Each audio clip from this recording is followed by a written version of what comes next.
पहला हिस्सा इश्क का एक और जहां कदीम जमाने की बात है। हिंदुस्तान के वृंदावन में जहां हर कोना राधा कृष्ण की प्रेम गाथा से रोशन था, वहीं एक रोज प्रभु श्री कृष्ण की रूह में एक अजीब कशिश जाग उठी। यह कशिश किसी जमीन से नहीं, किसी और आसमानी शहर से थी, एक पाक सरजमीन जिसे लोग मदीना कहते थे। श्री कृष्ण जिनके नयन कमल से भी कोमल थे, जिनकी मुरली की धुन पर प्रकृति नाचती थी, अचानक गहरी तफक्कुर में डूब गए। राधा ने जब ये देखा तो उन्होंने अपनी सखी से पूछा, ये कैसा सन्नाटा है कान्हा की रूह में? कृष्ण बोले, राधे, आज मेरी आत्मा किसी और भूमि की तरफ खींच रही है। एक मुकद्दस शहर जहां मोहब्बत रूह की जुबान बोलती है, मदीना शरीफ।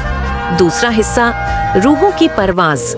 एक रात जब चांदनी अपने शबनमी आंचल से जमीन को ढांप रही थी, कृष्ण ने अपनी मुरली को होठों से लगाया और एक ऐसी तान छेड़ी जो सिर्फ आत्माओं को सुनाई देती थी। उसी तान पर राधा की रूह भी उनके साथ परवाज कर गई। शरीर वृंदावन में रहा, मगर रूहों ने सफर किया अरबी सरजमीन की जानिब। जब उनकी रूहें मदीना पहुंची तो फिजा में एक अजब सी नूरानी खामोशी थी। हवा में इत्र की सी खुशबू और जमीन पर एक मोहब्बत की ठंडी रोशनी। राधा ने हैरत से पूछा, ये कौन सी धरती है कान्हा, जहाँ रूहें भी सजदा करती हैं? कृष्ण ने मुस्कुराकर कहा, ये वही शहर है जहाँ मोहब्बत ने तहजीब ओ तहाफुज के साथ जन्म लिया। यहाँ के हर झर्रे में अदब है, हर सांस में इबादत। तीसरा हिस्सा नूर के साए में कृष्ण और राधा मदीना की गलियों में उस वक्त घूम रहे थे जब फज्र की अजान ने आसमान को जगा दिया। अजान की आवाज जैसे रूहों की गूंज थी। कृष्ण उस आवाज को सुनकर ठहर गए, आंखें बंद की और बोले, राधे, ये आवाज मोहब्बत की सबसे बुलंद सदा है, ये दुआओं का संगीत है। राधा की आंखें नम थीं। उन्होंने कहा, कान्हा, तुम्हारी बंसी की तरह ही ये अजान भी दिल की दीवारें गिरा देती है।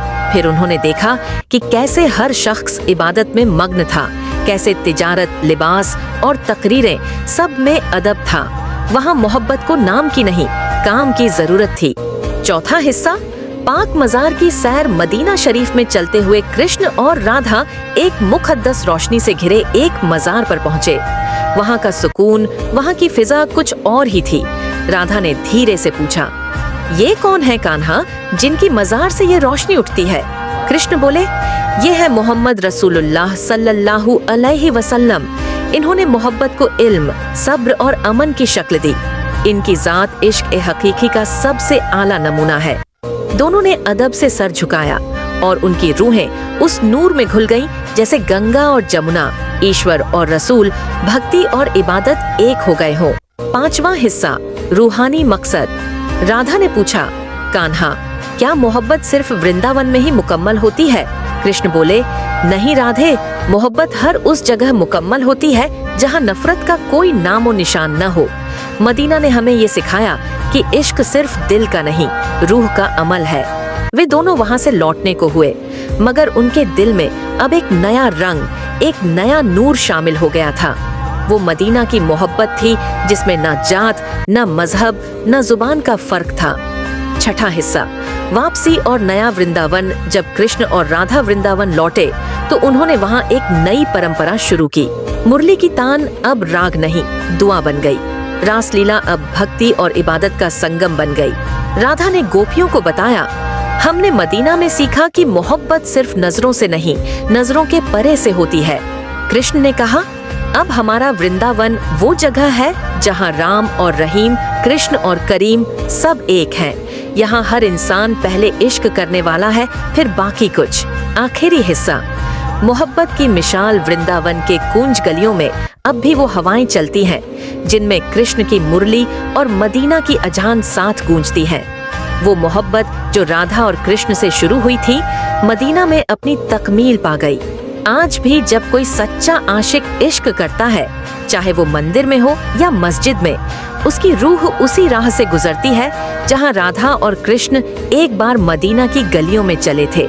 सातवां हिस्सा मदीना की गलियों में रोशनी की तलाश। मदीना शरीफ की सुकून भरी गलियों में चलते हुए राधा और कृष्ण ने देखा कि यहाँ के बच्चे भी अदब से बात करते हैं, बड़ों के पांव छूते नहीं मगर आंखों में इज्जत की मूरत बन जाते हैं। कृष्ण बोले, राधे, यहाँ मोहब्बत सिर्फ अल्फाज में नहीं, निगाहों में है। वो एक बुजुर्ग से मिले जिनकी दाढ़ी में सफेदी थी और आंखों में नूर। उन्होंने राधा कृष्ण की तरफ देखा और बोले, तुम लोग इंसान नहीं लगते, जैसे आसमान की रोशनी जमीन पर उतर आई हो। कृष्ण मुस्कुराए, हम मोहब्बत के मुसाफिर हैं, न मजहब देखते हैं न जात, बस रूह को पहचानते हैं। 8वां हिस्सा, मस्जिद ए नबवी का असर। फिर वे पहुंचे मस्जिद ए नबवी, वह जगह जहां मोहम्मद सल्लल्लाहु अलैहि वसल्लम ने इंसानियत को झुकना नहीं, उठना सिखाया। वहां की हर दीवार से इल्म की खुशबू आ रही थी, हर नक्श में सुकून छुपा था। राधा ने कांपते लफ्जों में पूछा, कान्हा, क्या ये जगह तुम्हारे द्वारका से भी ज्यादा पाक है? कृष्ण बोले, ये वह जगह है राधे, जहाँ जंग नहीं अमन जीता था। ये मदीना है, यहाँ तलवार नहीं दुआ लड़ती है। उन्होंने देखा कि कैसे लोग बेनाम दुआओं के साथ नमाज में झुकते हैं। न कोई इश्क की शर्त, न कोई दिखावा, सिर्फ रूहानी सादगी। 9वां हिस्सा, सूफियों से मुलाकात। मदीना की एक किनारी मस्जिद के पास राधा और कृष्ण की मुलाकात एक सूफी से हुई। उनका नाम बाज मियां रहमतुल्लाह अलैह था। वो चुपचाप रेत पर उंगलियों से कुछ लिख रहे थे।